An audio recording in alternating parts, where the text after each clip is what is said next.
మా షాప్ పెట్టి ఈ రోజుకి 1 year అయింది. Welcome back to my channel Amme wonders. Please like and share, follow for more. Hi friends, I'm Amisha. మార్చి 2వ తారీఖు 2025 మేమైతే షాప్ స్టార్ట్ చేసాము. మార్చి 2వ తారీఖు 2026 తోటి 1 year అయ్యింది. 1 year అయిన యానివర్సరీ ఏమీ చేసుకోవడం లేదు. ఎందుకంటే మేము షాప్ పెట్టిన తర్వాత ఎన్నో విషయాలు నేర్చుకున్నాము. ఆ విషయాలన్నీ మీతో షేర్ చేసుకుంటున్నాను. 1 year యానివర్సరీ అయితే మాత్రం మామూలు విషయం కాదు కదా. 1 year అవ్వడం, షాప్ పెట్టి అలా రన్ చేయడము.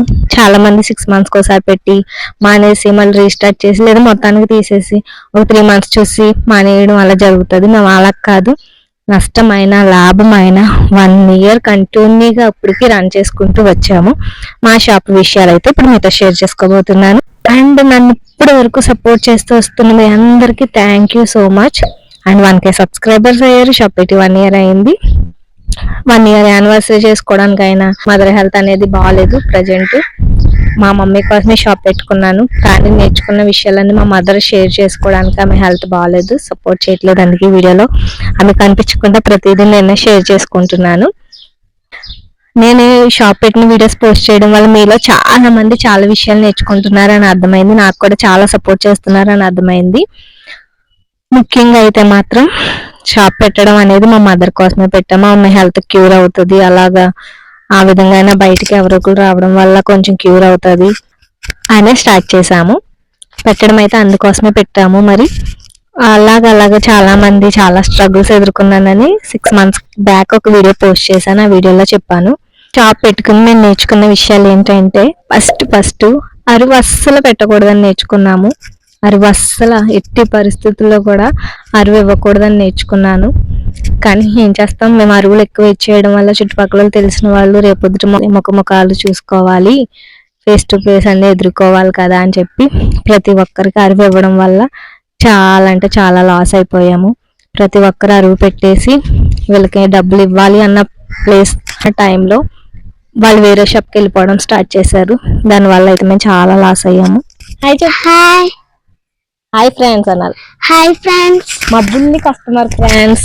మా షాప్కి అప్పుడప్పుడు వస్తుంది, రోజు రాదు, వేరే షాప్కి వెళ్తుంది. ఫీల్ అవుతున్నావా? మా షాప్ పెట్టడం వల్ల ఏమనిపిస్తుంది చెప్పు. అంటే దగ్గరగా ఉన్నట్టు అనిపిస్తుందా? అలాంటి చెప్పు. ఎక్క తిడుతుందా? ఎప్పుడు నవ్వుతూనే ఉంటారు ఫ్రెండ్స్. ఈ అమ్మాయి, వీళ్ళ తమ్ముడు, వీళ్ళ చెల్లి, వీళ్ళు ముగ్గురు ఎప్పుడు కూడా మా షాప్ కి నవ్వుకుంటూ వస్తారు. మా మమ్మీ ఒకటే అంటది, ఇలా చిన్న పిల్లలు నవ్వుకుంటూ వస్తే చాలా హెల్త్ త్వరగా క్యూర్ అవుతుంది అంటది. ఎప్పుడు మా మమ్మీ ఒకటే అంటది, మా షాప్ కి వస్తే మీరు నవ్వుతూనే రండి అంటది. అలాగే కూడా వీళ్ళు మామూలుగానే నవ్వుకుంటూ ఉంటారు. వీళ్ళ ఫేస్ లో ఎప్పుడు గ్లో అలా కనబడుతుంది, స్మైలింగ్ ఫేసెస్ అనమాట. వీళ్ళ ముగ్గురు. వీళ్ళ తమ్ముడు అయితే ప్రొజెక్ట్ రాలేదు. ఈ అమ్మాయికి ఏం కావాలో ఇప్పుడు షాప్ లో చూపిస్తాను రండి. మీకేం కావాలి? ఐస్ గడ్డలు కావాలా? ఐస్ గడ్డలకు వచ్చిందంట ఫ్రెండ్స్, రెండు ఇద్దాం. ఐస్ గడ్డ అంట, అస్సలు భయం లేదు. ఐస్ గడ్డలు కొనుక్కుంటున్నారు. మీకు ఐస్ గడ్డ ఎలా అనిపిస్తుంది? ఐస్ గడ్డ బాగున్నది, ఆరెంజ్ కలర్. ఈ షాప్ ఎవరిదమ్మా? ఈ షాప్ అమ్మమ్మ వాళ్ళది. మీరు ఏమని చెప్పొస్తారు ఈ షాప్కి వచ్చేటప్పుడు? అమ్మమ్మ అక్కడి దగ్గరికి వెళ్ళి కొనుక్కొని వస్తాం. మా మమ్మీని చిన్న పిల్లలు అందరూ అమ్మమ్మ అంటారు. అమ్మమ్మ షాప్ అంటారు, లేదా కొత్త కొట్టు అంటారా? కొత్త కొట్టు అమ్మమ్మ షాపు అంటాం.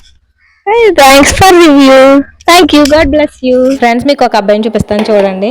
చాలా బుడ్డిగా ఉన్నాడు కదా. వీడి పేరు మాను. రోజు వస్తాడనమాట, లాలీపాప్ కొనుక్కుంటాడు.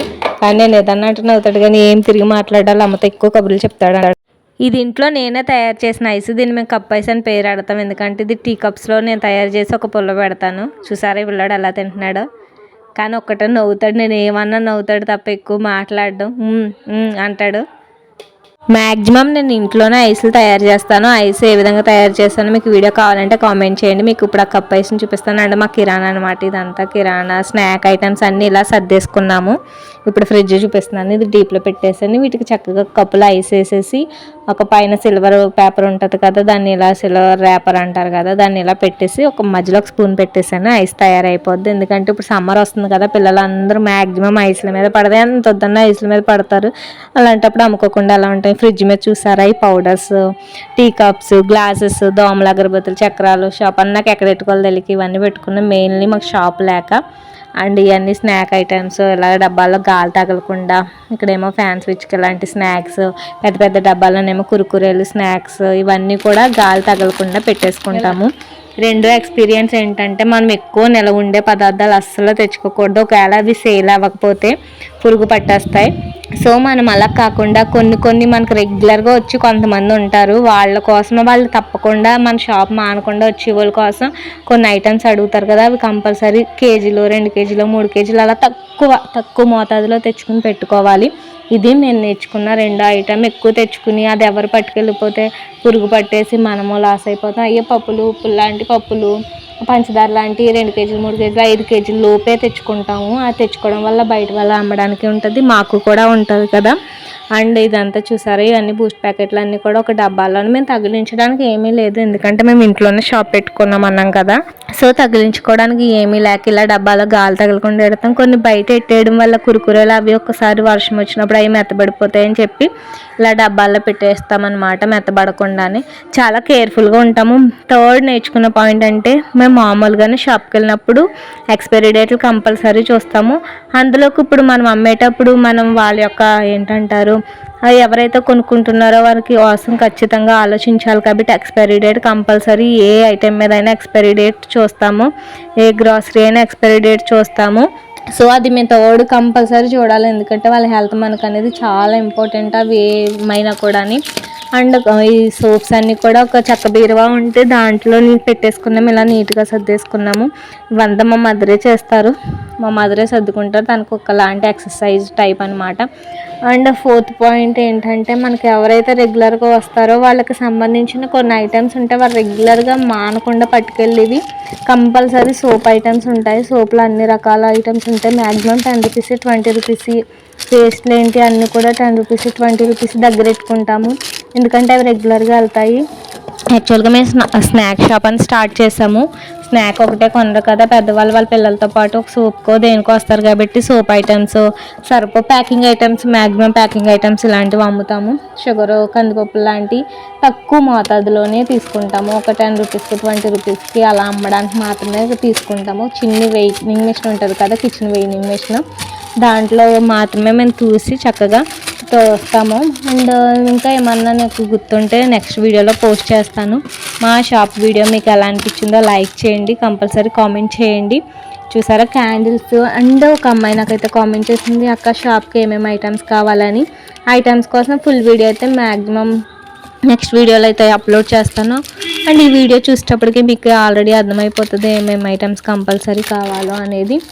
అండ్ చెప్పాను కదా, అరువు అనేది అసలు ఇవ్వకూడదు అని చెప్పి. అండ్ ఇంకేమున్నాయో చెప్పడానికి, నేనైతే ఏ విధంగా సర్దుతున్నానో చూడండి. షాప్లో ఐటమ్స్, ఇవి గిన్నెలు తోముకునే సోప్స్, బట్టల సోప్స్ అయితే అన్ని రకాలు, అండ్ స్నాక్ ఐటమ్స్ అన్ని రకాల కురుకురేలు, కొన్ని బ్యాన్ చేసినా కూడా అలాంటివి అమ్మము, కానీ బ్యాన్ చేయలేని ఐటమ్స్ అయితే అమ్ముతాం కదా. అండ్ కొన్ని అక్క మీరు పెట్టకండి అన్న షాప్ వాళ్ళు పెద్ద వాళ్ళే పెట్టేసి అమ్ముతారు. అలాంటిది మేము చిన్న షాపు పెట్టుకుని అమ్ముకుంటాము. మాకు తర్వాత నేర్చుకున్న పాయింట్ ఏంటంటే, మాకు లాభ నష్టాలు చూసుకోము, ఎందుకంటే ఇందులో తెచ్చిన తిరిగి పెట్టుబడి పెడతాము. అండ్ మ్యాక్సిమం ఆ సోపు సర్పో మేము వాడుకోవడం, ఆ పప్పు, పంచదార, టీ పొడి అన్నీ మేము వాడుకుంటాము. అలాగే అదే మాకు లాభం అని మేము అనుకుంటాము. అండ్ ఇదేంటంటే, ఈ కంపోర్ట్ ప్యాకెట్లు కూడా అన్ని రకాలు, నీళ్ళమంది ప్యాకెట్లు రూపాయి 10 రూపీస్ మాత్రమే ఇలాంటివి వెళ్తాయి ఊర్లని. నేను ఇంకొక పాయింట్ చెప్పాలనుకున్నాను, మీ చుట్టుపక్కల ఏ షాపు లేదు, మన షాపే ఉందంటే మాత్రమే మీరు షాప్ ఓపెన్ చేయండి. ఒకవేళ పెద్ద షాప్ ఉంటే ఇంకా చిన్న షాపులు, లేకపోతే చిన్న షాప్ కింద ఇలా బట్టల సబ్బులు, స్నాక్ ఐటమ్స్ పెట్టండి తప్ప పెద్ద ఐటమ్స్ అన్నీ ఒకసారి తెచ్చుకుని అవి సేల్ అవ్వకపోతే లాస్ వచ్చి మూసేవి కంటే పెట్టుకోకపోవడమే మ్యాక్సిమం రైట్. అసలు స్టార్ట్ చేయకపోవడమే చాలా మంచిది. పెద్ద షాపు లేనప్పుడు చిన్న షాప్కి వస్తారు, కానీ చిన్న షాప్లో 4-5 షాపులు ఉంటే చాలా లాస్ అయిపోతాం. మ్యాక్సిమం అందరూ పెద్ద షాప్లో దొరికే ఐటమ్స్ దగ్గరికి వెళ్ళిపోతారు.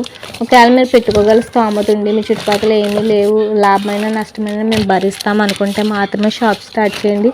మేము చెప్తున్నాం, కానీ మధ్యలో మేము డ్రింక్స్ కానీ వాటికి కానీ సమ్మర్ వచ్చిందంటే డ్రింక్స్ వాటికి చేతి పెట్టుబడి కంపల్సరీ పడుతుంది. ఓన్గా పెట్టుబడి మామూలు ముందు పెట్టుబడి పెట్టి కంటే మధ్యలో మా డబ్బులు కూడా మేము పెట్టుబడి పెట్టుకోవాల్సి వస్తుంది. ఎలాంటి లాస్ అయినా పర్లేదు, ఏదో అమ్మ కోసం పెట్టుకున్నామని అలా నడిపిస్తున్నాం. కానీ ముయ్యకుండా ఉంటే బిజినెస్ అనేది, ఏ బిజినెస్ అయినా, అది చిన్న బిజినెస్ అయినా పెద్ద బిజినెస్ అయినా కూడా మనం నేర్చుకున్న ఐటమ్స్ ఏమి ఉండాలంటే మెయిన్ నేర్చుకోవాల్సిన అంశం ఏమైనా ఉందంటే అది ఏ టాపిక్ అంటే లాభమైనా పర్లేదు, నష్టమైనా పర్లేదు, ఇప్పుడు కాకపోయినా రేపైనా కంపల్సరీ నాకు సక్సెస్ వస్తుందని స్టార్ట్ చేయాలి.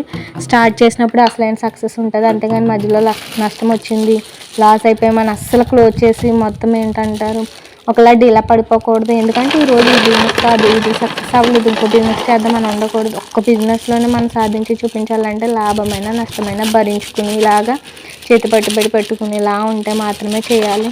ఇంకా చాలా నేర్చుకున్నాము. ఏమేమి కావాలి ఇవన్నీ కూడా నెక్స్ట్ వీడియోలో అయితే అప్లోడ్ చేస్తాను. మేము ఏ విధంగా అయితే సర్ది చెప్తున్నానో చిన్నగా కేజీలు 2 కేజీలు 3 కేజీ యాక్చువల్గా పెద్ద షాపులు అయితే ఎక్కువ మోతాదులో తెచ్చుకుంటారు, వాళ్ళకి లాభం వస్తుంది. ఇలా 2 కేజీలు 3 కేజీలు తెచ్చుకుంటే లాభం ఏమి ఉండదు, మహా అయితే ₹1-2 ఉంటుంది. కానీ ఏం చేస్తాం, ఎక్కువ తెచ్చుకుని పాడు చేసుకుని కంటే ఇలా 2-3 కేజీలు అలా మేము ఇంట్లోకి నెలవారీ కిరాణా అలా తెచ్చుకునే వాళ్ళము అలా తెచ్చుకుంటాము. అంతేకాని అండ్ హోల్సేల్గా తెచ్చుకుంటాం. షాప్ అంటే హోల్సేల్గా తెచ్చుకుని అమ్మడమే కాబట్టి మ్యాక్సిమం ఏంటంటే రీటైల్ ప్రైసెస్ ఎలా ఉన్నాయో అలాగే సేల్ చేస్తాము. ఇలా డబ్బాల్లో చక్కగా గాలి తగలకుండా పెట్టేస్తాం. మధ్యలో మనం అన్నిటిని కూడా సరి చూసుకోవాలి. ఏమీ పురుగు పట్టకుండా అన్నీ కూడా కేర్ఫుల్గా ఉండాలి. చీమలు పట్టకుండా గీతలు గీయడం శుద్ధతోటి ఇవన్నీ చేసుకుంటూ ఉండాలి. ఇంకా చెప్పడానికి నాకు చాలా గుర్తొస్తున్నాయి కానీ వీడియోలో ఎంత ఆల్రెడీ అయిపోయింది. ఇప్పుడైతే షాప్ అయితే 1 ఇయర్ యానివర్సరీ మాత్రం అయ్యింది. 1 ఇయర్ అయింది. మేము పెట్టి లాభమైన నష్టమైన కూడా అలా భరించుకుంటూ దీన్ని పెడుతున్నాం. మధ్యలో చాలా అయితే నష్టపోయాం కానీ లాభం అనేది మేము తినడమే తప్ప ఇందులో ఐటమ్స్ మేము తీసుకుని వాడుకోవడం అది లాభము. నష్టం అనేది ఉంటుంది కదా, మనం పెట్టుబడి పెట్టిన దానికి చాలా తక్కువ వస్తుంది. మ్యాక్సిమం చెప్తున్నాను కదా, పెద్ద షాపులు ఉన్నప్పుడు చిన్న షాపులు ముందుకు వెళ్ళలేము అని. అలాగని మేము పెద్ద షాప్ అయితే స్టార్ట్ చేయలేము కదా, ఉన్న దాన్ని అలా డెవలప్ చేసుకుంటూ వెళ్ళాలి. ముందు చూద్దాం ఇంకా మన షాపు రన్ చేసుకోగలమా లేదా అన్నది ముందు వీడియోస్లో పోస్ట్ చేస్తాను. ఇప్పటికైతే 1 ఇయర్ అయితే అయింది కదా, చాలా హ్యాపీగా ఉన్నాం. 1 ఇయర్ ఒక దాని మీద మేము బేస్ అయ్యి నడిపించుకోగలిగాం అన్న సత్తా ఏమేమైతే అన్ని అంశాలు అన్ని విధాలుగా నేర్చుకున్నాము. మనుషుల ప్రవర్తనలు అన్నీ తెలిసినాయి 1 ఇయర్లో కూడా. ఒకరు ఎలాంటి వారో తెలిసింది, అన్నీ తెలిసింది. ఒక బిజినెస్ చేయాలంటే అందులో ఉండి ఎదుర్కోవాల్సిన సమస్యలు, ఎదుర్కోవాల్సిన విషయాలు అన్నీ నేర్చుకున్నాము. ఎవరితో ఎలా ఉండాలో నేర్చుకున్నాము. అన్నీ 1 ఇయర్లో చాలా నేర్చుకున్నాము. ఈ 1 ఇయర్ కంటిన్యూగా మేము షాప్ రన్ చేసామంటే అది చాలా గ్రేట్ విషయం అనేది నేను ఫీల్ అవుతాను. ఒక్క దాంట్లో మనం సక్సెస్ అయినా ఫెయిల్ అయినా వెంటనే గివ్ అప్ ఇచ్చేయకుండా మేము ఇలాగ గివ్ అప్ ఇవ్వకుండా కూడా దీనిపైన బేస్ అయ్యి అలా నడిపించుకుంటున్నామంటే అది గ్రేట్ఫుల్లే కదా. మాకు ఎదర చిన్న రూమ్ అన్నాం కదా, ఆ రూమ్లోనే అదే కిచెన్, అందులోనే అన్నీ సర్దుకున్నాము. అన్ని ఐటమ్స్ కూడా మనం రెగ్యులర్గా ముఖ్యంగా కర్డ్ ప్యాకెట్స్ అంటే పెరుగు ప్యాకెట్ల మీద ఎక్స్పైరీ డేట్ చూసుకోవాలి, వాటిలన్నిటి మీద ఎక్స్పైరీ డేట్ చూసుకోవాలి. మేము ఇవి కూడా తక్కువే తీసుకుంటాం, వారంలో 2 సార్లు తీసుకుంటాము. అండ్ కూరగాయలు ముఖ్యంగా ఉల్లిపాయలు, పచ్చిమిరపకాయలు, టమాటాలు, బంగాళదుంపలు మనకు రెగ్యులర్గా వచ్చి వాళ్ళు అడుగుతారు. ఎందుకంటే గమ్మున కూరగాయలు అతను రాకపోయినా కూడా అవి కొనుక్కుంటారు కాబట్టి అవి కూడా పెట్టుకోవడం మంచిదే. మీకు ఈ వీడియో ఎలా అనిపించిందో కామెంట్ చేసేయండి, తప్పకుండా లైక్ చేయండి. ఇంకా ఎవరైనా సజెస్ట్ చేయాలన్నా సజెస్ట్ చేయండి, ఏ డౌట్స్ ఉన్నా అడగండి. అలాగే మధ్యలో ఎండుమిరపకాయలు ఇవి తాలింపులకు అడుగుతారు కాబట్టి వీటిని కూడా మధ్యలో మనం ఎండలో పెట్టుకుంటూ ఉండడం మంచిది. ఎందుకంటే ఇవి బూజు పట్టకుండా. మ్యాక్సిమం మేము తక్కువ తెచ్చుకుంటాం కాబట్టి తెచ్చుకున్న వెంటనే ఐటమ్స్ అన్నీ అయిపోతాయి. ఇది నేను తయారు చేసుకున్న రసన, ఇది వీటిని కప్పుల్లో వేసి ఐసుల కింద తయారు చేస్తున్నాను. ఈ వీడియో మీకు కనుక కావాలంటే అక్క రసనాలు ఎలా తయారు చేశారని కామెంట్ పెట్టండి. నేను ఆ వీడియో కూడా త్వరలో పోస్ట్ చేస్తాను. ఇప్పుడు సమ్మర్ వస్తుంది కాబట్టి సమ్మర్లో చాలా మెయిన్లీ వెళ్తుంది. అందులోకి ఇంట్లో ప్రిపేర్ చేసిన మనం చాలా కేర్ఫుల్గా తయారు చేస్తాము. అండ్ ఇదే మా చిన్ని weighing machine, kitchen weighing machine. దీని మీద తక్కువ ఐటమ్స్ అలా 10 రూపీస్ 20 రూపీస్ ప్యాక్ చేస్తాము. ఇంకా చెప్పాలంటే 1 ఇయర్ అయిపోయింది, 1 ఇయర్ యానివర్సరీ.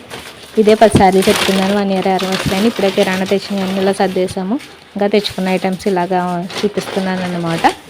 ఎప్పటికప్పుడు చెప్తున్నాను కదా, కొన్ని ఐటమ్సే తెచ్చుకుంటాం. స్నాక్ ఐటమ్స్, చెల్లి కిరాణా ఐటమ్స్ నేను మా మామయ్య వాళ్ళ అబ్బాయిలు తెచ్చుకుంటాం. Thanks for watching. Like and share, follow for more.